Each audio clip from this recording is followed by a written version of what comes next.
गंगापुर उत्तर प्रदेश का एक छोटा सा गांव गंगा नदी के किनारे बसा था। सुबह की पहली किरणें जब धान के खेतों पर पड़ती तो गांव एक चित्र सा बन जाता। मंदिर की घंटियां, गंगा की लहरें और गलियों में बैलगाड़ियों की आवाज गांव की जिंदगी को जीवंत करती थी। इस गांव के बीचों बीच था सुमित्रा देवी का घर, जहां आज उनकी नई बहू काव्या पहली बार कदम रख रही थी। सुमित्रा देवी 55 वर्ष की एक तेज तर्रार महिला गांव की पंचायत में अपनी मजबूत आवाज के लिए जानी जाती थीं। उनके पति की मृत्यु के बाद उन्होंने अपने बेटे अर्जुन को अकेले पाला और परिवार की इज्जत को बरकरार रखा।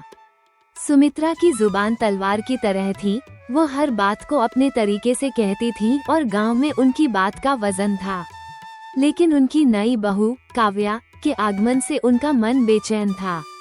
काव्या लखनऊ शहर की थी और सुमित्रा को लगता था कि यह शहरी लड़की उनके गांव की परंपराओं को नहीं समझेगी।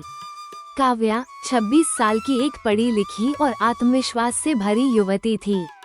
उसने अंग्रेजी साहित्य में मास्टर्स किया और लखनऊ में एक स्कूल में शिक्षिका की नौकरी शुरू की थी। अर्जुन, जो गांव में खेती और छोटा मोटा व्यापार करता था, से उसकी शादी एक व्यवस्थित विवाह था। अर्जुन ने उसे हमेशा कहा था, तुम जैसी हो वैसे ही रहना, माँ को समय दो। लेकिन काव्या को नहीं पता था कि सुमित्रा का स्वभाव कितना कठोर है। काव्या ने ससुराल में कदम रखते ही सुमित्रा के पैर छुए। जीते रहो, सुमित्रा ने आशीर्वाद दिया, लेकिन उनकी आंखों में एक ठंडापन था। पहले दिन सुमित्रा ने काव्या को रसोई में बुलाया। हमारे यहाँ रस्म है कि नई बहू पहला खाना बनाती है, कुछ बनाओ, गांव वाले देखने आएंगे। काव्या ने लकड़ी के चूल्हे पर खाना बनाने की कोशिश की, लेकिन उसे गैस स्टोव की आदत थी। उसने पूड़ी और आलू की सब्जी बनाई, लेकिन पूड़ियाँ थोड़ी जल गईं। खाने की मेज पर सुमित्रा ने एक पूड़ी उठाई और मुंह बनाया। ये क्या बनाया है? नमक कम, मिर्च ज्यादा और पूड़ियाँ तो कोयले जैसी हैं। काव्या का चेहरा लाल हो गया। उसने माफी मांगी, लेकिन सुमित्रा ने गांव की शांति बुआ को बुलाकर तुरंत शिकायत शुरू कर दी। देखो शांति, ये शहरी बहू को खाना बनाना भी नहीं आता। हमारी बहुएं तो रसोई की शान थीं। शांति बुआ ने हंसकर बात को और बढ़ाया और जल्दी ही गांव में चर्चा फैल गई कि सुमित्रा की बहू नाकारा है। उस रात काव्या ने अर्जुन से कहा, मैंने कोशिश की, लेकिन माँ जी ने गांव वालों के सामने मेरी बेइज्जती की। अर्जुन ने उसे समझाया, लेकिन सुमित्रा की बुराई करने की आदत ने काव्या का मन तोड़ दिया। दिन बीतते गए और सुमित्रा की तीखी जुबान काव्या के लिए रोज की बात हो गई। काव्या चाहे कितनी भी कोशिश कर ले, सुमित्रा को उसमें कमी ही दिखती थी। एक सुबह काव्या ने गलती से पूजा के लिए गलत फूल तोड़ लिए। सुमित्रा ने गुस्से में कहा, तुम्हें कुछ पता भी है? ये फूल शिव जी के लिए हैं, लक्ष्मी जी के लिए नहीं। शहर में तो तुम लोग मंदिर भी नहीं जाते। काव्या ने चुपचाप माफी मांगी, लेकिन सुमित्रा ने पड़ोस की रमा काकी को बुलाकर फिर बुराई शुरू कर दी। रमा, ये बहू तो रीति रिवाज भी नहीं जानती, हमारे घर की इज्जत क्या बचेगी? सुमित्रा की बुराई गांव तक सीमित नहीं रही। जब रिश्तेदार आए तो उन्होंने काव्या की हर छोटी गलती को बड़ा चढ़ाकर सुनाया। एक बार काव्या ने साड़ी गलत तरीके से पहनी तो सुमित्रा ने अपनी नंद कमला को कहा, देखो ये शहरी बहू को साड़ी पहननी भी नहीं आती। हमारे जमाने में तो बहुएं ससुराल की शान थीं। कमला ने यह बात पूरे रिश्तेदारों में फैला दी और काव्या शहरी बेकार बहू के नाम से बदनाम हो गई। काव्या ने गांव के बच्चों को पढ़ाने का फैसला किया।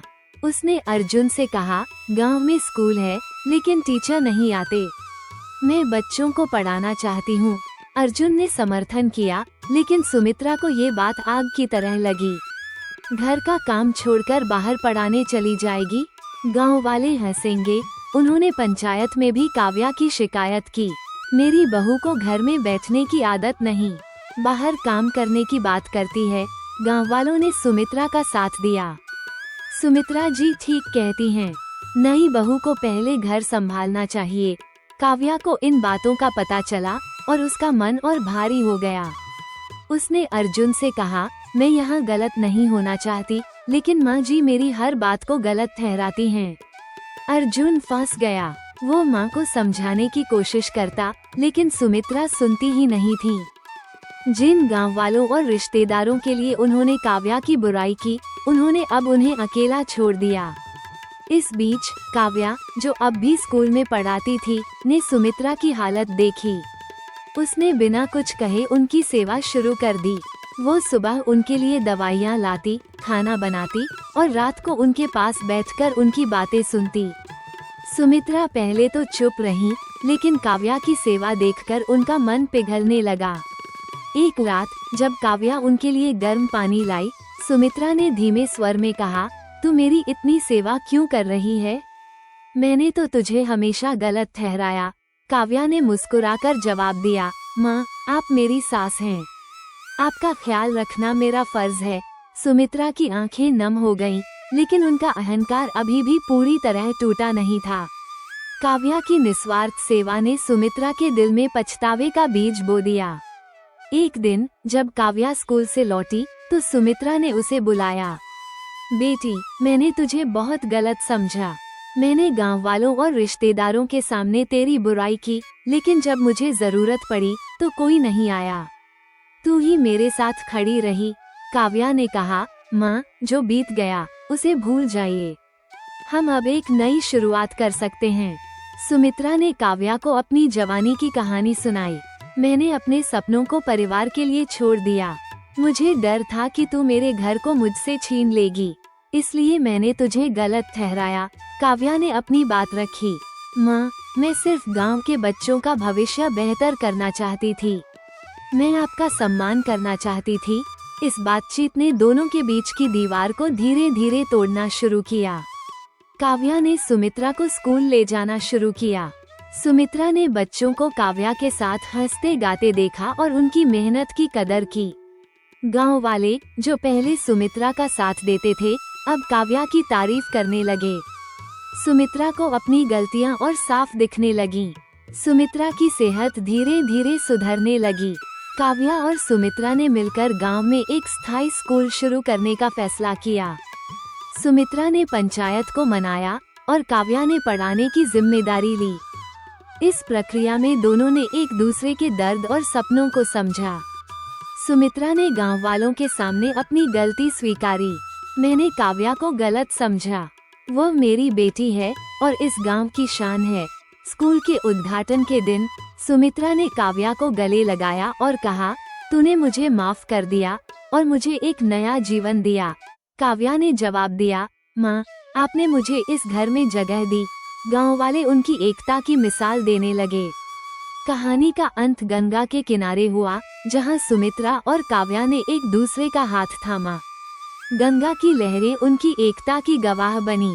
स्कूल बच्चों की हंसी से गूंजने लगा और सास बहू का रिश्ता अब एक गहरी दोस्ती में बदल गया था।